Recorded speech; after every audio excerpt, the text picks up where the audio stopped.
Hi there. In this video, I'm going to show you how to recover a deleted item. As you can see, there's two ways to actually recover your deleted item. Pretty simple, pretty straightforward. Say you've just deleted your item by clicking on delete, click delete yes. You can see right here that I can undo the action just from here. If I go fast enough, it's gonna undo the action very easily. But say if I deleted something and it's actually went 2 days, 3 days, I can actually manage it in another way.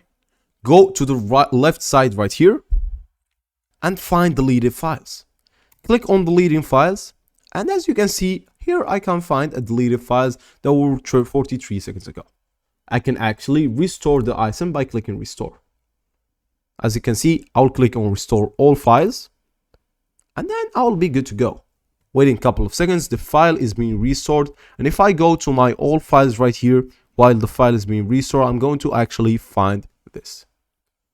That's basically it, and goodbye.